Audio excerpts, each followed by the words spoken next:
রে, তখন ওই রাখাল এই কথা বলতেছেন, হে বলকের বাদশাহ ইব্রাহিম আদম, আমি যদি খাটের উপরে, আমি যদি ছাদের উপরে উঠ না পাই, তাইলে তোমার সোনার পালঙ্কে বৈশা তোমার মাওলারে তুমি কেমনে পাইবা?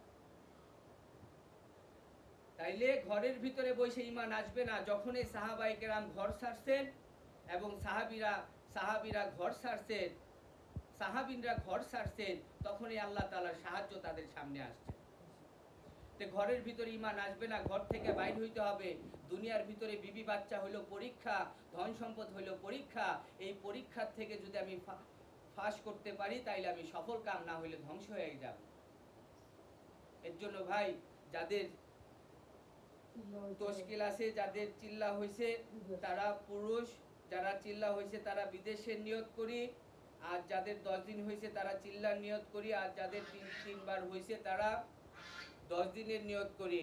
আর যারা একেবারেই সময় লাগাই নাই তারা আফসোস করি যে হায় রে, আমি কেন সময় লাগাইতে পারি নাই, আমি কেন আল্লাহর রাস্তায় সময় লাগাইতে পারি নাই, দুনিয়ার মহব্বতে পড়ে আমার আকল বুদ্ধি নষ্ট হয়ে গেছে, আমি কেন সময় লাগাইতে পারি নাই। এর জন্য যারা একদমই নতুন তারা নিয়ত করি, আমি আল্লাহর রাস্তায় আমার পুরুষকে আমি তৈয়ার করতে পারবো। সব পুরুষরা তার ঘরের কথা, তার মাস্তুরাতের কথা শুনে, তার মাস্তুরাত যদি তাকে বলে যে দেখেন আপনি এই কাজ করেন না, চলেন আল্লাহর রাস্তায় বের হয়ে যাই, তাইলে সে বের হয়ে যাবে। কারণ দিন তো ঘর থেকে আসছে। আল্লাহর রাসূল ঘরে গিয়া শান্তি পাইছেন, দাওয়াতের কাজ ঘরে গিয়া করছেন, ঘরে গিয়া শান্তি পাইছেন। এর জন্য আমরা মাস্তুরাত যারা আছে, যাদের পুরুষ বাজারে ব্যবসা বাণিজ্য চাকরি বাকরি করে, তারা যেন আপনার তাদের পুরুষদেরকে তৈয়ার করি, একটা নগদ লিস্ট বানায়া আমরা আল্লাহর রাস্তায় বের হই। রবিবারে আমাদের কিরণ মাস্টার, আমাদের তালিমের পয়েন্ট আরামবাগ কিরণ মাস্টারের বাসায়, আরেকটা তালিমের পয়েন্ট হইল আপনার আয়াতালির মেইলের সামনে মোমেন ভাইয়ের বাসায়। শুক্রবারে, প্রতিদিনই শুক্রবারে হয় সকাল 10টা থেকে 11টা পর্যন্ত হয় মোমেন ভাইয়ের বাসায়, আর বিকাল আড়াইটা থেকে শুরু হয় কিরণ স্যারের বাসায়, কিরণ মাস্টারের বাসায়। আমরা সবাই নিয়ত করি, দুনিয়াতে আজকে ফেতনা বাণিজ্য কত ধরনের, কত কিছু বের হয়ে গেছে, বিভিন্ন মহিলা মাস্তুরাতদেরকে বিভিন্ন সাইডে নিয়ে যাইতেছে, আমরা ওইগুলা না যাই। আমরা দাওয়াত ও তবলিগের মেহনতের ভিতরে সারা বিশ্বের মাস্তুরাতরা সারা বাংলাদেশে আসে, তারা আইসা বাংলাদেশের কথা বলে যে বাংলাদেশের মানুষ খুবই বিনয়ী। বাংলাদেশের মাস্তুরাতের সাথে সম্পর্ক হয়ে যায়। এক মাস্তুরাত তো এমন আসছে যে বিদেশি মাস্তুরাতের সাথে সম্পর্ক হয়েছে, তাকে কি করছে তার দেশে সফর করতে নিয়ে গেছে। আমি থাইল্যান্ডে জামাতে গেছি, থাইল্যান্ডের আমির সাহেব আমাকেও বলে আপনার মাস্তুরাত নিয়ে আপনি আসবেন, থাইল্যান্ড আসবেন আমির সাহেব, মাঝে মাঝেই ফোন দিয়ে বলে। এর জন্য ভাই আমরা তশকিল করি, ঠিক আছে না ইনশাআল্লাহ? সুবহানাল্লাহ বিহামদিহি।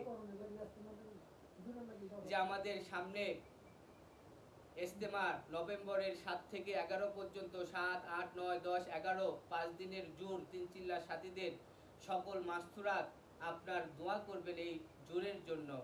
আর জোরের 40 দিন পরেই হইল আমাদের বিশ্ব ইজতেমা, 40 দিন পরেই হইল আমাদের বিশ্ব ইজতেমা। দেখে গেছে যে শ্রীলঙ্কার এক জামাত আসছিল, তারা কারগুজারি শুনাইছে এই কথা যে শ্রীলঙ্কার জামাত তারা বিশ্ব ইজতেমার জন্য 1 লক্ষ মাস্তুরাত তারা রোজা রাখছে, ঘরের ভিতরে তারা রোজা রাখছে।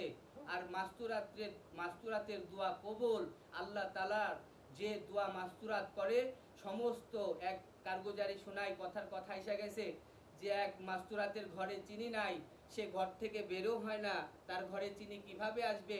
তখন সে 2 রাকাত নামাজে দাঁড়ায় গেছে, তখন আল্লাহ তাআলার কাছে দোয়া করতেছে, আল্লাহ আমার স্বামী ঘরে নাই, আমার সন্তান না খায় রয়েছে, আমার দুধ খাওয়াইতে হবে, আমার চিনি ছাড়া সন্তান দুধ খায় না, আপনি চিনির ব্যবস্থা করে দেন।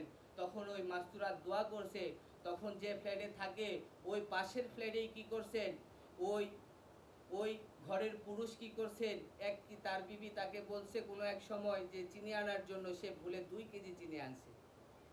তখন কি করছে ওই মাস্তুরাত তাকে কি করছেন, ওই পাশের বাসার মাস্তুরাত আইসা ওই দোয়া করার কারণে তার ঘরে চিনি পৌঁছায় দিছে।